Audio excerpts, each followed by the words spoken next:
Welcome to Running for Real, a global community with a shared love and curiosity for running. Together we reconnect with the reasons why we love to run and discover ways it helps us become better people. Whether it's the quiet moments of a morning run while the rest of the world still sleeps, or befriending the strangers next to you at the start line of a race, we are here to connect with others who see running as the common thread that weaves our lives together. Come join me, Tina Muir, as I talk with people from all walks of life, united by a love of running. Hello, my friends, and welcome to episode 409 of the Running for Real podcast. Thank you for joining me today. I'm excited that you are here and very excited to introduce you to my guest today. My guest is a friend of mine. She is someone I learn from, am inspired by, continue to work because of, and she is also a sport ecologist at the University of Toronto. She is the founder and co-director of the Sport Ecology Group, and now she is the author of Warming Up: How Climate Change is Changing Sport. We're going to talk about that book today, but also do it in a very real and relatable way, because we want you to feel like you can be a part of this too. I know so often it can feel like it's only for the experts or it's only for the people that know so much. But this conversation, stick with it. This conversation is going to show you how you can be a part of this. You're going to hear something really profound Maddie says towards the end that I think sums it up best. But it's going to show you how you can be a part of the solution. So let's go ahead and meet one of our sponsors, and we'll be right to this episode with Dr. Madeleine Orr.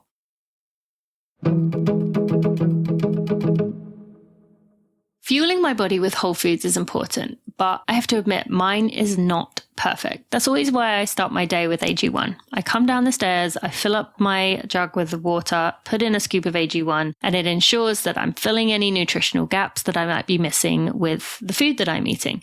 AG1 is a foundational nutrition supplement that delivers daily nutrients and gut health support and is backed by multiple research studies so you can trust what you're putting in your body.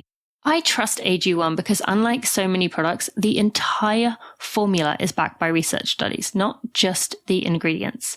If you care about the food you put in your body, why should the supplement you put in be any different? I know my body by this point, and I know that I'm missing some points nutritionally, but I know that I also am not able to absorb everything that comes in. With AG1, I'm prioritizing my body, and I'm also giving it the gut health that I have found to be really important to feeling good. Digestion is one of the most important factors in helping your body to receive high quality nutrition. And in a recent study, they found that AG1 doubled the amount of healthy bacteria in our gut, specifically 2 of the most prominent species known to support gut and whole body health. If there is one product I trust to support my whole body health, it's AG1. And that's why I've partnered with them for 5 years. It's easy and satisfying to start your journey with AG1. Try AG1 free and get a free 1-year free supply of vitamin D3, K2 and 5 free travel packs with your first purchase at drinkag1.com/Tina. That's drinkag1.com/Tina. Check it out.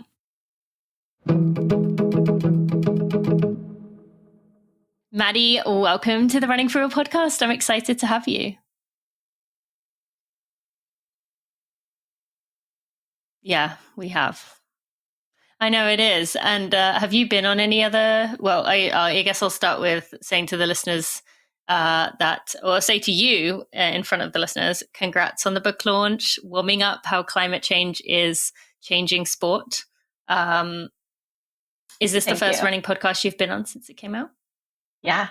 I did a piece for Canadian Running Magazine, and running is like such a sweet spot, and we'll get into it, but it just covers so much ground in so many parts of the world that it is so exposed to the elements and also maybe the most resilient. So it's just like such an interesting place to have this conversation. So I'd love to hear a little bit more about that for someone listening who kind of is like, oh, what do you mean by that? In terms of when you look at climate change, when you look at environmentalism, you look at, this conversation around the planet, taking care of the planet, sustainability.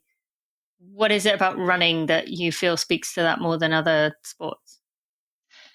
So I think fundamentally running might be the most accessible sport, just in terms of, you need a pair of shoes and some space and that's about it. Like you can probably make it work in most cases. And that's what's made it so universal. It's the most popular sport by participation numbers in the whole world. It has been since the 80s. Like it took about 10 years from it kicking off in the 70s to like being the most commonly participated in sport. And because of that, in my work, a lot of it is actually people are like, oh, you're the sustainability girl. And actually, most of what I do is I'm not. Like you and Ali Criscuolo and others like are the sustainability girls in this space. I do a lot of adaptation and resilience. And so what that means is I am working with communities that are impacted by climate hazards and trying to figure out how do we continue being healthy and having the safe provision of sport in these tricky environments, whether it's an environment impacted by wildfire or smoke or recurring storms or whatever. And so I've been to every continent except Antarctica, and everywhere I go, I talk to runners because runners are outside every day and they tend to be the most consistent about it. Like if you talk to rugby players, they might have 1 or 2 practices a week and a match, but a runner's probably out most days. And so they're seeing those subtle changes in their kind of local community at a micro level in a way that if you're just on one pitch, you're not necessarily seeing that the same way. And so I love working with runners for that reason. And some of the best work that I've done in terms of just like being able, I think, to make an impact and work with really interesting people has been with runners in places like Kenya and Australia and Fiji. And it's just been so cool. Puerto Rico after the hurricanes, like just seeing how people who are runners who care so deeply about where they run and also that they get to run, how they're responding to these kind of catastrophic events and finding resilience through running in that moment. Yeah, I love that you said that. I mean, I've never heard anyone back that up in that way, but that I've been saying that for like a long time, in that I've really felt that, running is a punishment sport for a lot of people, almost everyone that doesn't do it. And so, to get out there and do it, you're inherently doing something that is, your body is saying, I don't like this, you need to stop. Even if it's like an easy run, your body would still always kind of choose to be like, nope, I'd rather walk or I'd rather sit down. And so I've always said that I feel runners, because of that kind of grittiness of getting out there, as you said, every day, the commitment, the practice to it, but also the stubbornness of like going against what society says is cool, which is not to run. And so while running is having a moment, I really have always felt that runners have a unique ability to get stuff done. And I love hearing that you've seen that, in these important moments where we've needed to lean on other people to work through something that is a climate disaster or related. So that is good for me to hear. So then I want to go back to something you said in the first minute, though, because of the work you do. You said about running being the most accessible sport, and that is a conversation that happens often. All you need is a pair of shoes and somewhere to run. But as this is your area, you probably also are well aware that like it isn't quite that simple for people who live in like a promise zone, which is, for those listening who haven't heard that, it's kind of an extreme, I mean, you probably can define this better than I can, but an area of extreme poverty, usually in an area where it's near a bigger city, in a bigger city, parts of a bigger city, where people are struggling to just survive. I know there's one in St. Louis. There's definitely one in San Diego, where 2 cities I'm very closely tied to. But a lot of the damages that we're seeing in the planet as a whole are coming from those areas being sacrificed. So thoughts on that, like digging deeper into that accessibility piece? Yeah, like you say, it's a little more complicated than like just a pair of shoes. And in some cases, I think for the most part, it's just a pair of shoes and you're probably okay. I'd say depending on your gender and how you identify, there's some issues around that in certain places that it's not accessible for safety reasons. There's the question around whether the roads that you're on are safe to be on from a traffic standpoint, from a security standpoint. And like you said, there's these promise areas. And one of the ways that that's been defined in the academic work that I work in is it's like a resource apartheid. We have crafted, like this is not an accident. People, the easy way to kind of think about this, you probably have heard of, listeners may have heard of like food deserts. It's not a desert. There's lots of great people there, and there's lots of, there is food. It's food, fresh food apartheid. Like it was a system that was designed to keep certain people from having access to the resources they need to thrive. And so one of those things is access to green space and safe roads and all these things that a runner would benefit from. So yeah, there's definitely some challenges there. And one of the things that climate change does is it's a threat multiplier. So whenever you get the impacts of something like a storm or a fire or an extreme heat wave, if you're in one of these resource apartheid zones where you probably don't have as good infrastructure, probably not as much greenery, probably not as much clean outdoor space, you probably are also in a heat island. You may also have fewer opportunities to adapt and fewer resources to adapt. And so these things start layering onto each other. The social and the environmental injustices start piling up. Yes. And I've definitely seen that in different parts of the world, for sure. And unfortunately, it's like not something that's just, I've had some people blow it off and be like, oh, well, like not where we live. Okay, well, like you say, absolutely where we live in North America, in some of our nicest cities. I live in Toronto. We absolutely have issues with that. Like you said, St. Louis, San Jose, New York City, Baltimore, like we can run down the whole list. And so that's definitely a challenge. The piece that becomes interesting is how do we surmount that? Mm-hmm. And how do we have these conversations around everyone should have access to sport and physical activity, regardless of where they live, and kind of who do we talk to and how do we make that happen? And then that's a whole tricky piece of sport policy that I haven't quite figured out, but I love being part of those conversations.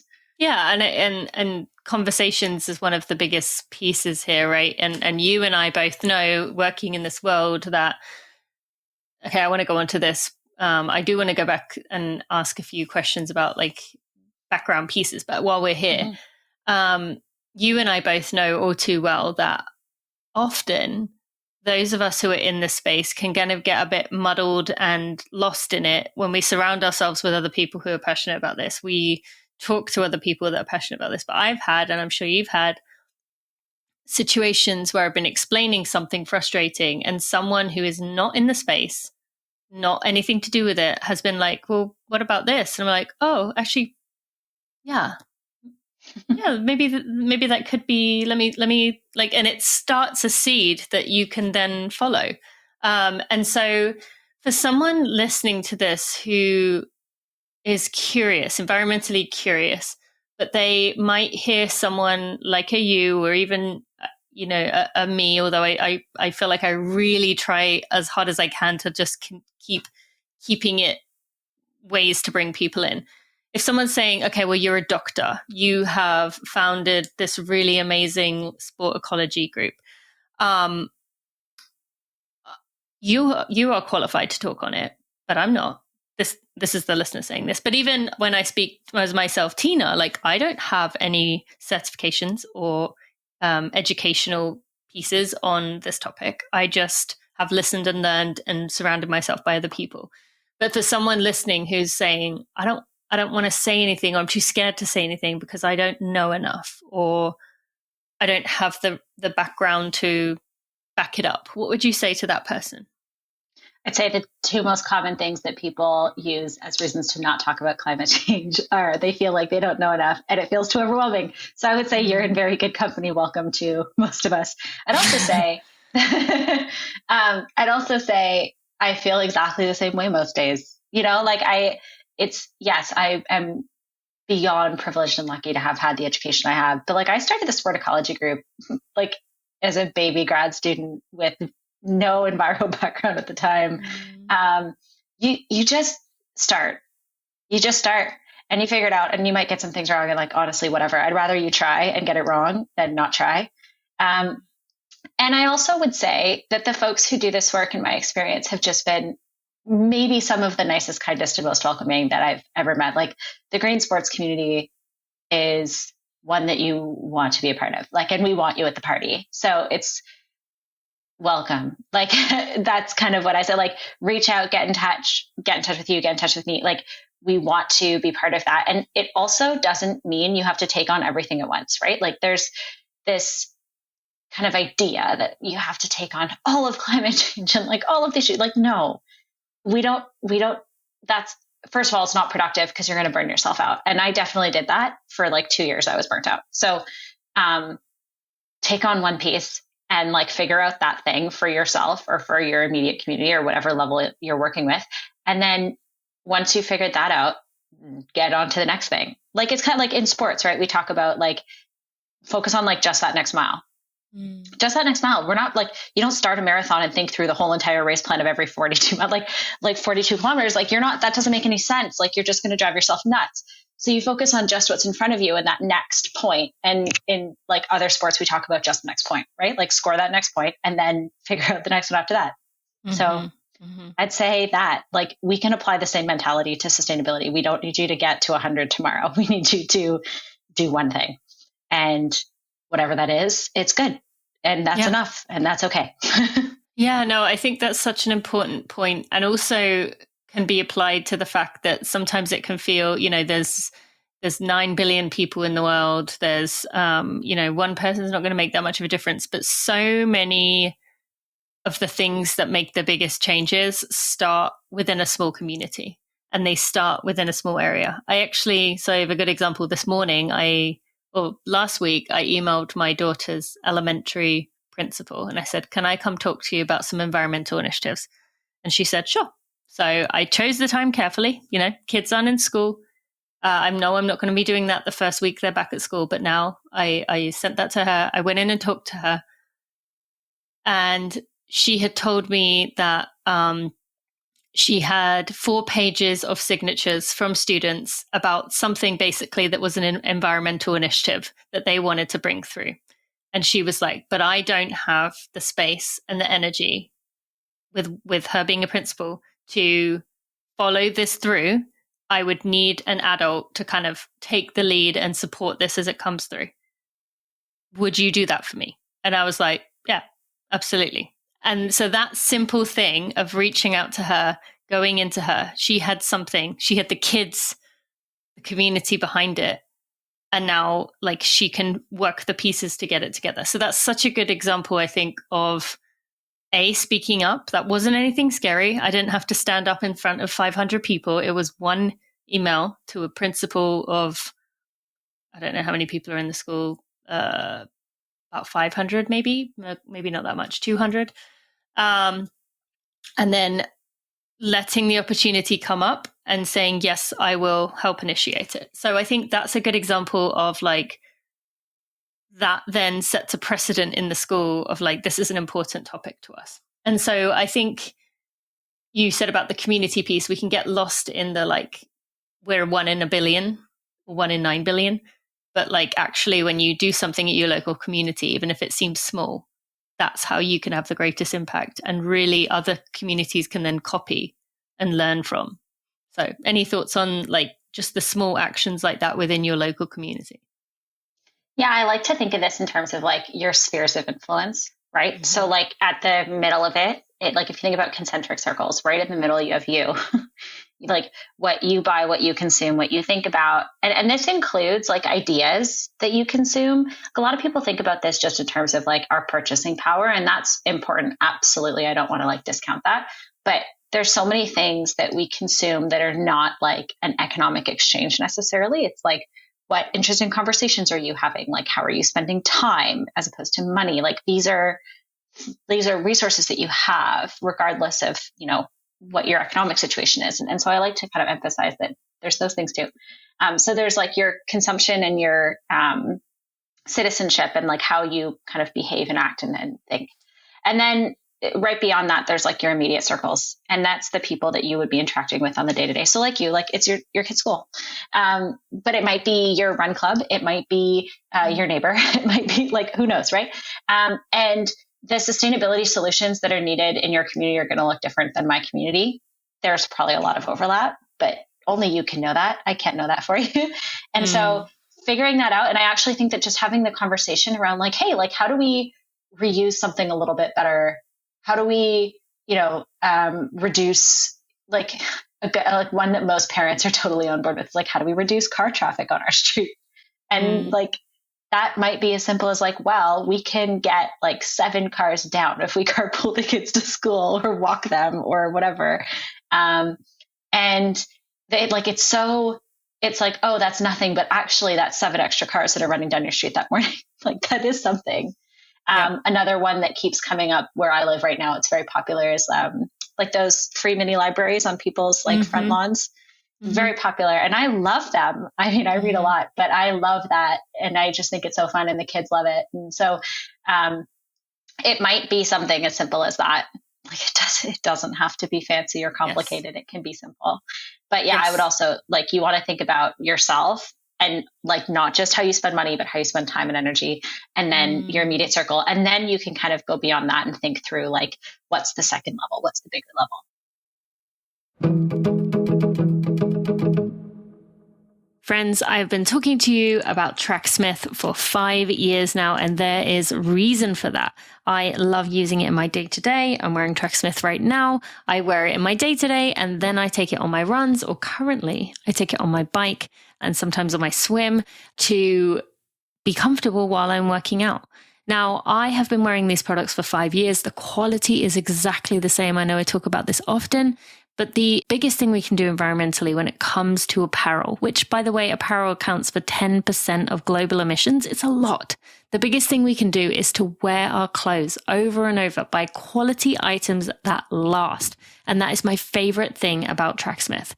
Now, I have really been enjoying the Alston adjustable bra. Those of you who love the Alston, it's been made even better now because it has the adjustable features, so you can make it as supportive as you like and what works for you and your body. So if you are a woman who's been looking for a new sports bra that is going to last for a long time, go check out that Alston adjustable bra. I've also been talking to you for many years about my favorite session speed shorts. Those are extremely comfortable in these summer months. I have many pairs. I wear them every single week. They wash up beautifully. And as a friend of mine, you can get yourself $15 off your order of $75 or more by going to tracksmith.com and using code TINANEW. That's going to get you $15 off your order of $75 or more. If you have already purchased something from Tracksmith, you can use code TINAGIVE. That's going to make a donation on your behalf and give you free shipping with your order. So go check out those items. I also love the Brighton base tank this time of year, as well as basically any of the other tanks. I am currently wearing the Harrier tank. But go ahead and check out tracksmith.com. Use code TINANEW or TINAGIVE. Yes, I love that. And I think this is just, all of these are good examples of ways to make it less scary to get started. Just begin, as you said. Okay, so I want to bring sports back in. I'm so curious about this, as, you know, I'm sure you get this question all the time of like, where did your environmental passion begin? Or, you know, how did you get into this space? I would love to hear. I mean, I actually really enjoy when people ask me the question of like, where did it come from? And I often share about like Fern Gully, the movie, that being a major one for me. But what are some of the like snapshot moments from your childhood that you remember, or kind of looking back now, you're like, oh yeah, that did kind of indicate that this was going to be something for me? Yeah. Fern Gully. Wow. So relatable. I grew up, where I come from, it's pretty common that, you know, kids, especially if you come from kind of middle class or higher backgrounds, kids go to summer camps. And so I spent a lot of time outside as a kid. And I look back to those years. I went to summer camp for 17 years, which is just a wild thing to think about. Like all summer, 9 weeks, crazy. Oh, wow. And, like a whole time. Okay. Like all summer, like Parent Trap vibes. Like out there, like you're in a cabin, you know, you've got electricity, but it's not fancy. And, you know, anyway, so I grew up doing that and then working there. And then I became the director in my early 20s. And I look at that and I think just that degree of exposure, like it could have come in so many different ways, but that's how it came to me. Coming from a city like Toronto, being very urban, but spending 9 weeks of the summer in like the park basically, was huge. And I think about what resonated most with me at the time. And it was like the nature walk or like the let's go look at toads hour or like whatever. Like it wasn't even like the fancy activities. Like there were absolutely like we got to like go boating and do all these fun things. Like it wasn't even that. It was literally just like the let's go lie on the dock and look at the stars. Like those were the moments that were the most like resonated the most for me because they just felt so profound. And I felt like I remember feeling at like 8 or 9 years old, lying on a dock looking at the sky, feeling like this world is so big. Like, how do I fit in something that's so big? And then the counselors played, you remember that Baz Luhrmann song, Wear Sunscreen? Have you heard it? I'm not sure I do. Okay, there's this like ridiculous, like it's like a commencement address by Baz Luhrmann, the guy who directed like Romeo and Juliet and like Moulin Rouge and all these like big kind of showy movies. And it basically was like, if I could offer you one piece of the future, sunscreen would be it. And like functionally, the song is just about, it's just a speech, but he basically says like, focus on the little stuff. Don't worry about it too much. And the counselors played us that when we were looking at these stars. And at the time we were like, we don't get it. Like, why are we listening to a song about sunscreen? And like later, like I talked to a counselor about it a few years later, once I was on staff, and she was like, oh, we do that because we know that this is going to feel super overwhelming.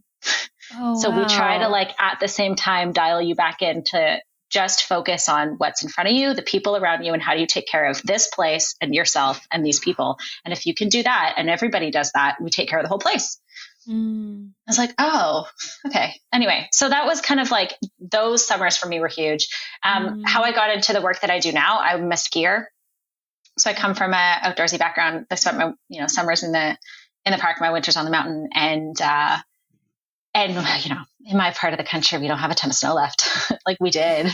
We used to have a lot of snow days. We used to have a season that was pretty reliable. We could ski from the end of November all the way through April. And now you're lucky if you're getting on the mountain in January. And if you've got till March break, that's a huge win. So it's been hard watching that happen over the course of my life. I'm in my early 30s. Like that's not a long time. And so it's kind of, that's what clued me into these things that we love are being impacted. And as soon as you see it, you can't unsee it. And I'm sure other people have had that experience. Like, and you and I have actually had this conversation, but like it's everywhere. Once you see climate change and sustainability stuff and all, like it just, you see the problems everywhere, but you see the opportunities everywhere. And that got me excited about it. So that's what sent me back to school. Yeah. And then the sport intersection with that was just, that was always something a part of your life, being outdoors, just a natural, a natural next step. Yeah, I think and what I realize now looking back on it is I don't think that's actually that uncommon. I think in most North American cities where it's very urban, most of us don't have a great connection to nature as it is. We're not working in forestry or in agriculture the way previous generations would have, or at least not at those numbers. And that means that most of the introduction that we get, especially as kids, to the outdoors is through fitness, sport, and physical activity. Yeah, so true. It's going to the park for your soccer practice or going for a bike ride with your parents around the block or whatever it is, right? But that's the moment that you're spending time outside, actually properly spending time outside, is because you're playing something. And so I think for me, it was camp and it was, the stars and then it was skiing, but it could have just as easily been little kids soccer practice. It could have been anything. It could have been anything if the people around me, if the adults around me had the forethought at the time to think about, this is how, if you are part of this soccer club, you are now part of the group of people responsible for taking care of the soccer club. And those are conversations that I'm seeing now in my community, and I'm loving that kids are having that conversation because they get it. They so get it.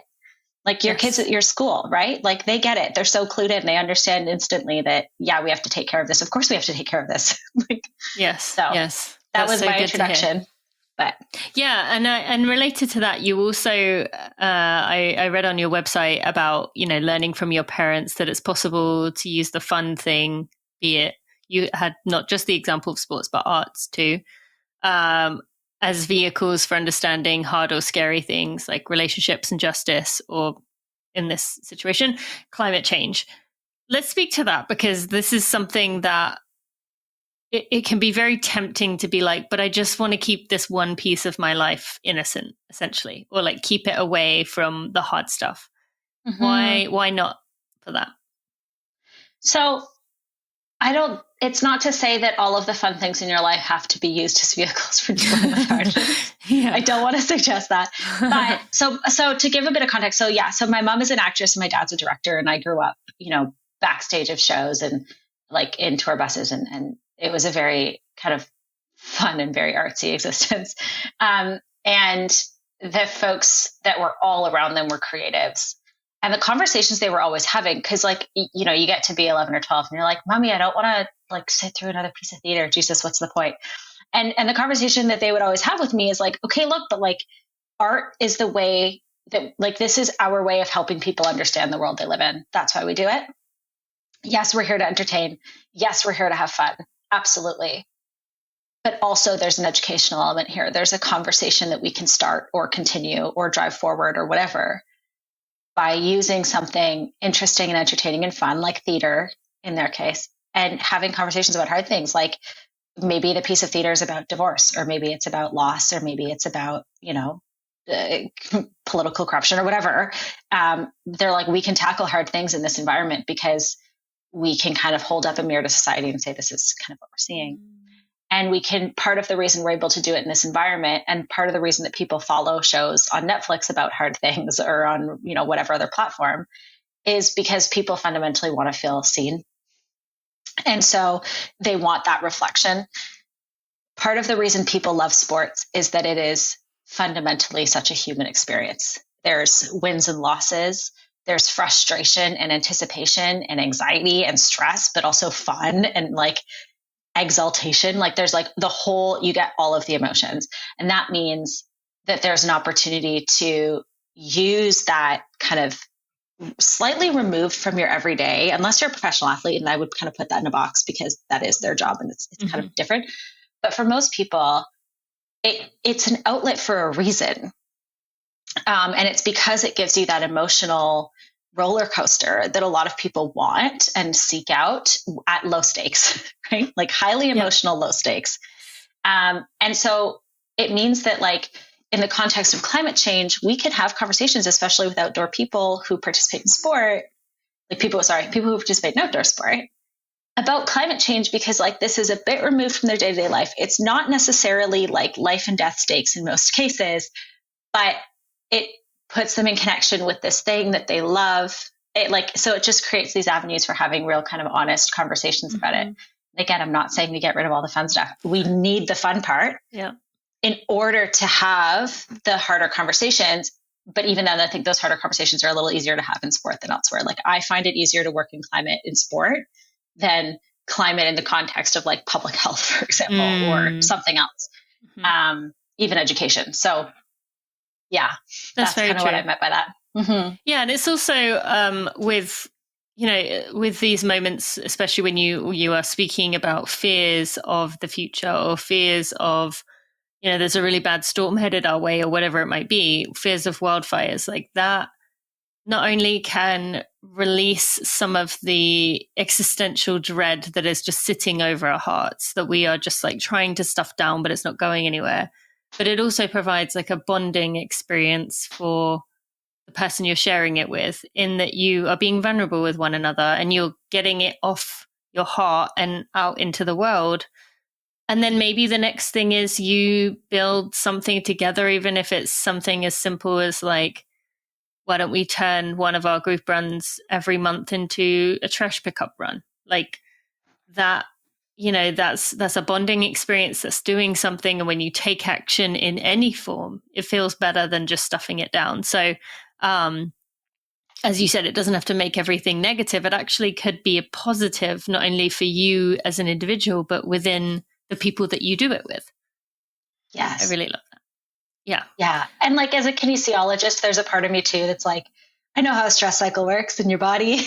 Like we can also talk about the fact that if you're a person who's experiencing any kind of climate grief or frustration or anxiety or feeling like it's not enough or any other stressor in your life, there's like very few things that are better for you in that moment than going for a run and closing the stress cycle and allowing your body's systems to reset, like process that and reset, we spend so much time in a high rev stress cycle that cortisol levels are through the roof in our society. And the more we can do, like, it doesn't even have to be a hard run or a long run, but the more you can do to like move your body in that moment, and close that stress cycle, it'll allow you to come down from that high stress moment. And it'll also allow you to think more clearly, and you'll feel a little bit better about it. And then you'll have kind of clearer eyes to tackle the hard thing, whether that's climate change, which is the work I do, or whatever you might be facing. When you say about closing the stress cycle, if someone hasn't heard that term, what do you mean by that? Yeah, it's a really good question. So basically, when you activate a stress cycle, when your body perceives that there's a threat, so your brain's going to perceive it, but your body's going to respond to that too, and you kind of go into this like fight or flight mode. We spend so much time in a stress cycle induced by things like a deadline at work, or like, oh, I forgot I have to make cookies for my kids' school tomorrow, or like whatever, like these little things that pop up, and they feel very stressful in the moment. They're not actually stressful in the grand scheme of things, or maybe there's like really big life changes going on. Whatever it is that's stressing you, if you sit in a kind of a system of stress, there's a few things that are going to happen with your cardiovascular system, and none of it's really particularly great.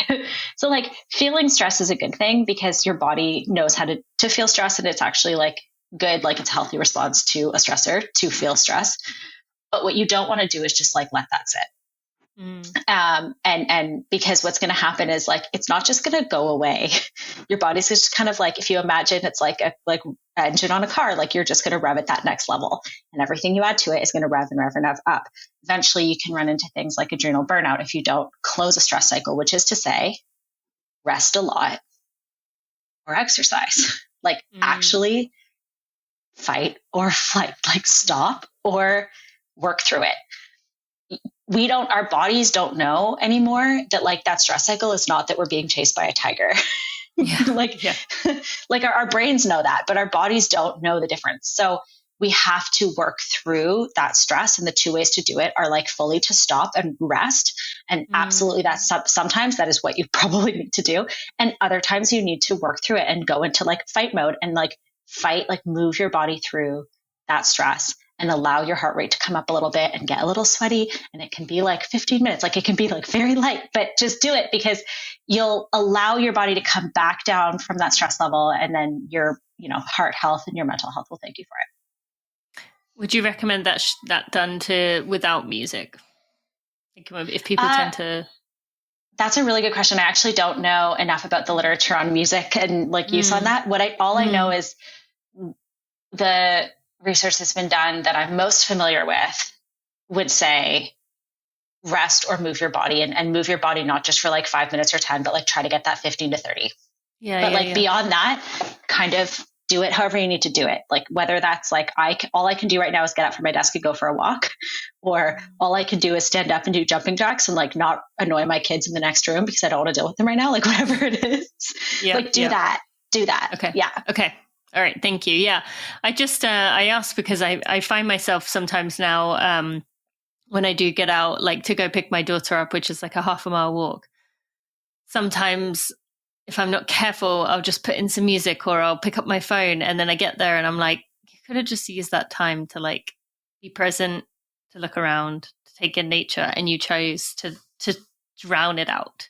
And so I do wonder, like with, as you said about the stress cycle, like how, when you are doing those things technically, but you are also stimulating yourself another way, are we kind of defeating the purpose? And I don't expect you to answer that. That's just something I think about sometimes. Yeah, I would say like don't doom scroll, like things that are not going to be rest or like reset, like a fitness option. Like doom scrolling is not one of those two options. Like being on a phone call, not one of the two options. Like actually properly like rest your body and mind. Or move your body in like ways that feel good for you. Like, okay. Thank you. Yeah. Yeah.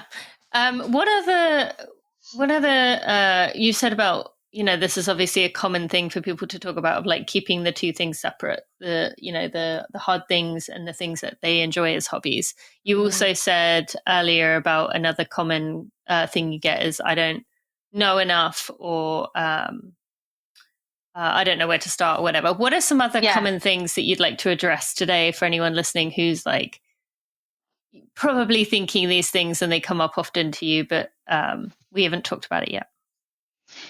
Yeah, it tends to be a lot of the same. Like there's, we're all experiencing a lot of the same things, I think, fundamentally. Mm-hmm. And there's solace in that because it means that there's probably an answer and a solution. I think,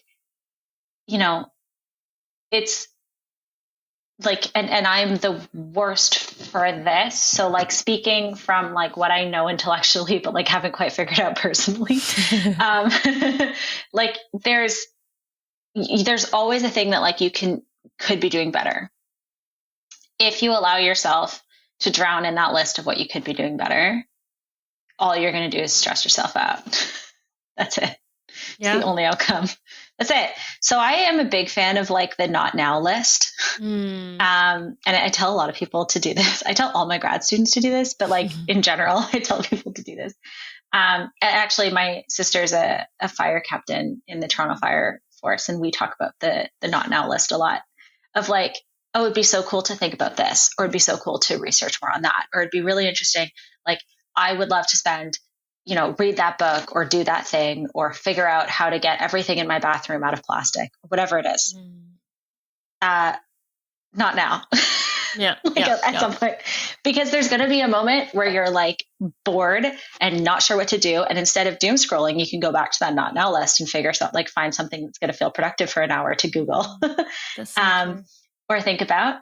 And I find that has helped me to doom scroll less because I used to do it a lot and to feel purposeful about it. And to also feel like when I come across something that I would love to do, or I hear someone else is doing, and that sounds great. Like this, for me, it was meal prepping for a really long time. I was like, I don't have energy for meal prepping. Yeah. I can't wrap my head around this. And then eventually it was like, oh, I am sitting on my couch on a Sunday afternoon, doom scrolling for however long. Like I could definitely just go get some groceries and then make food for multiple days. And like my family would be better for it. Let's do that. The not now list is a big one. And it also like makes it feel more bite-sized, like so that it's not take on the whole world all at once. Cause yeah, the overwhelm can feel crazy.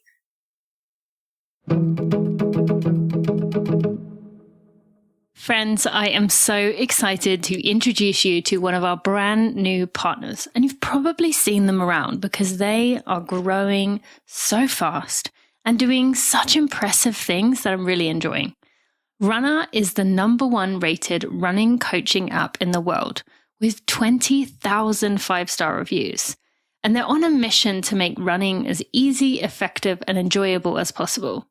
They do this through creating personalized running plans for all abilities, ranging from those starting their running journeys, those doing couch to 5K, all the way up to 2:30 marathon elite runners. All of their plans are built by Olympic athletes and expert coaches. So let me tell you a little more. They have strength and conditioning plans that are running specific and full body. That's easily in addition to your training. You can have your strength and conditioning in the same place. They have integrated mobility and Pilates plans. If those of you like me, who are not typically good at that stuff, it's right there for you on the app. They have calendar syncing.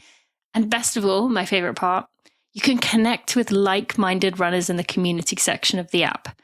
Now, Runner has really been doing a lot within the running space to support the running community. And I've really loved watching all that they have been doing, the events that they've been showing up at. If you see a runner event near you, go to it. It is really amazing to see. Finally, as you are a friend of mine, if you use code RUNNINGFORREAL, that's running, FORREAL, running for real, you can get yourself 2 weeks for free by going to Runner, the app Runner, RUNNA, that's Runner, RUNNA in your app store, and using the code RUNNINGFORREAL. That will give you 2 free weeks. You can check it out. You can fall in love with it. And I can't wait to hear what you think.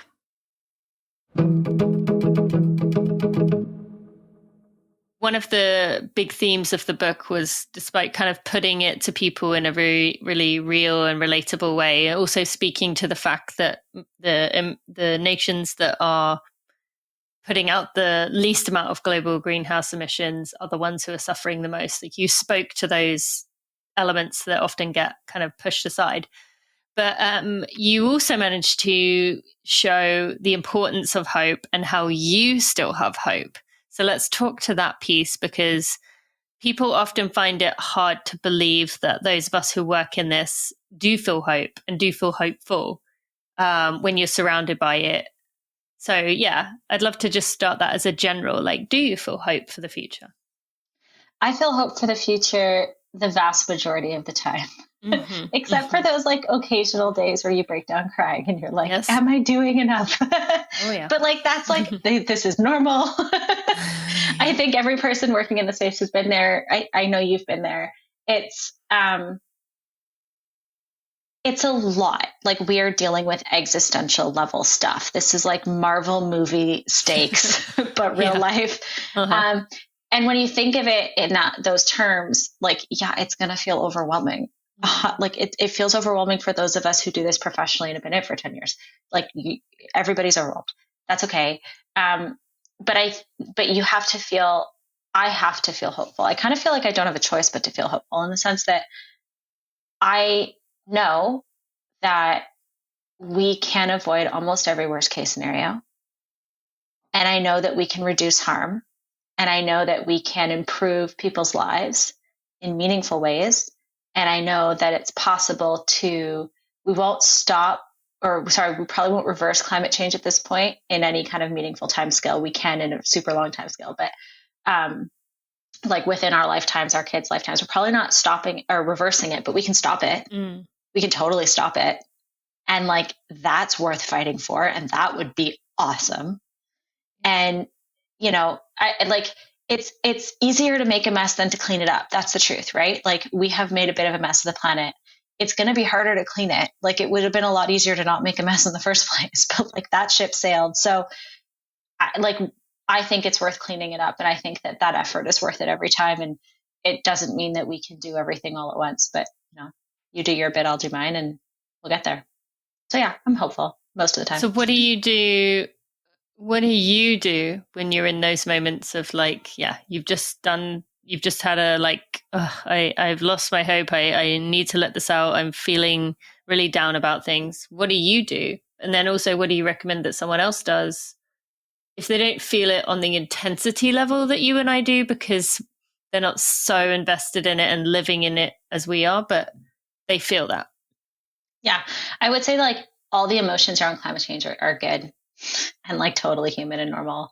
So like, don't be mad at yourself for feeling that. Like, I used to get so frustrated with myself. Like, how am I feeling sad about this again? Like, no, there's a reason that you're feeling that. And it's a very good logical response to a crazy situation. So like, that's good. Your body is working correctly. Congratulations. And I kind of like my husband has said that to me, like, I'll be really sad about whatever. Like, I spent a whole day on the mountain last year in France pouting because it was like so green. And at one point he turned to me and he's like, I'm happy for you that you're having such a good, positive, healthy response to like this really atrocious environment right now. And I was like, thank you for framing it that way. Yeah. Because I feel like shit right now, but like, I'm glad that like you're seeing me experience this and saying like, oh, like at least she's healthy.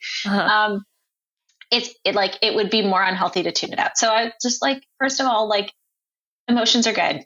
It's good. Like, that's fine. Second thing, like, either close your stress cycle. So like, take a rest or like get active. And that usually means stepping away from the task itself for a bit. And that's also a good thing. Like, you can't work on sustainability 24 hours a day. It's not tenable. It's just not. It's kind of like, we can't ask emergency physicians, even with full emergency rooms, to work around the clock every day of the week. They would stop being effective. Like, we're not made to do that. So you got to take your breaks. And whether that's like a trip for a week or like a minute to yourself, or even just like, I can't keep looking at this screen, I'm going to walk away, like whatever it is. So take your breaks, close your stress cycles, acknowledge that emotions are a good thing and healthy and like a normal response. And like, you're not the problem. That's the last thing. It's not you. Like, there's this great like Jewish proverb that comes up a lot in our house, which is basically that like, you're not obligated to finish the whole task, but neither are you free to step away from it completely. Yeah. And it's great because it's like, it's not all on you. Like climate action is a team sport. It really is not just on you. So like you are allowed to go sit on the bench for a bit and do other things and come back. And it doesn't devalue what you've contributed so far. It doesn't diminish it in any way. Like other people are here to pick up the slack, and like, that's fine. And like, that's the point. It's the only way we're going to fix this. Thank you for sharing that. And for speaking to the fact that it is okay to struggle sometimes, to feel that, like you said, all the emotions, they are going to be present all around. So finally, to wrap it up with this topic of sport climate change, for someone who has kids in maybe youth sport teams, do you have any advice or suggestions for where they would begin with, maybe just seeding ideas within the kids or within the parents? What would be some good places to start? So there's a few that come to mind. The first one is carpooling. 70% or more of kids in after-school sports are being driven by mom and dad in North America. Like, let's drop that number. And that's, again, it's a team sport. But that would be one thing. I would also say, like, whenever you've got your kids outside, have a conversation about those outdoors. Like, hey, we're going to the football field or the baseball diamond or whatever you're going to do. How cool is it that this is in our area? Like, what do you like about it? Just asking kids questions about the environment. They'll tell you. Like, the kid is very quick to say, I like this baseball diamond because it's so big, or like, I like it because, like the sand is like always perfect, or whatever. Like, it doesn't, who cares what their answer is? Just like draw their attention to things that they like about the space. And that opens a door to say, like, we have a collective responsibility to take care of the space. We all are responsible. So if you see, a bit of trash on the ground, like, unless it's an unsafe bit of trash, I'm not telling kids to pick up like needles or something, but like, if you see an opportunity to help take care of the space, please always take it. Yes. And if we teach our kids that is an ethos that will reign through their lives. Like, they won't unhear your voice saying that when they're in their 20s and in university or whatever, and like being an idiot at night. Like, they will hear your voice in their head. They'll hear mom or dad being like, we are responsible for taking care of like and I know because I was the kid and I still hear it, my mom's voice in my head. So like, ask them about these things. Like, being outdoors is an opportunity to talk about the outdoors. And it doesn't have to be about climate change necessarily. It can just be about what we love about this place and how, like, what are you going to do to take care of it? And like, kids love a challenge. And if you're listening to this podcast, it might be because you're a runner. And I assume that means you're also up for a challenge. So like, like put it to them, like, hey, like, I want you to do one thing this week that's going to be good for our community. Think about what you want to do. I love See that. what they come up with. Yeah, I love that. That's a really good suggestion. I'm going to say that to my kids and see what they come up with. You said about, like, mine aren't old enough to where they're doing sports of any kind, like, practiced at this point, but I do make a point of like putting my hands on trees quite a lot, and now they've got to the point where they both point out trees to me. They're like, oh wow, look at that one. And it's just from that like awareness of drawing their attention to it through me, like being like, wow, she's beautiful or whatever.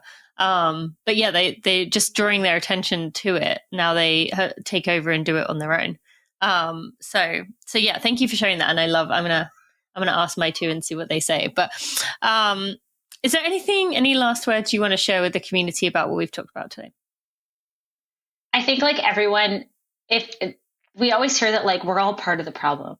Okay. I think if that's true, and it probably is, if we're being honest, especially in North America, it means that we also all have an opportunity to be part of the solution. And I think when you pitch it like that, it's, I think, more empowering and more interesting a conversation to have than like, how are you part of the problem? Like, and pointing fingers at people's different behaviors or choices, like, unhelpful. Like, ask people what part of the solution they want to be part of, and people will tell you. So I would just end on that. Like, I love flip that. it. Like, it doesn't have to be about what we're giving up or losing or doing wrong or whatever. Like, it can be about what we stand to gain or what we're hoping for and what we're looking forward to. I love that and absolutely feel the same way. So thank you. That is a beautiful way to end. I appreciate you so much, all that you've done. I encourage listeners to go get yourself a copy of Warming Up, How Climate Change is Changing Sport. Put that on your Goodreads list. Go get yourself a copy, preferably somewhere that does not begin with an A. That orange website. To support the messaging here. But thank you so much for joining me. I appreciate you. Thanks for having me. Before we go any further, I just want to give a quick shout out to the Running for Real team. Without them, I would not be able to do barely anything compared to what I'm able to do today. They are behind the scenes. They are there for me. I am just so appreciative of them. To Jeremy Nessel, our podcast editor, audio consultant, and someone who's been with me since the start. To Sally Pontarelli, our content and operations manager, who is there day to day doing all the things to help me be successful. To Kelsey Wang, our head of design, and Louise Murphy, our associate designer. And finally, to Sandy Gutierrez, our photographer and content strategist. I am appreciative of all of you and wouldn't be able to do what I do without you. I know that's my area of passion, and it's easy for me to say how enjoyable that was. But I hope for you learned a lot and also got to see that it doesn't have to be these big sweeping movements, that you can have impact or be a part of the solution, as Maddie said, in your life in the way that feels right to you. So I hope you go check out the links in the show note to get yourself a copy of the book. Also to check out our sponsors and support for today by going to runningforreal.com/episode 409. You can find links to our partners for the day if you want to go check out more about them, which is AG1, to Tracksmith, and to Runner. Thank you so much for your support. Friends, I will see you next week.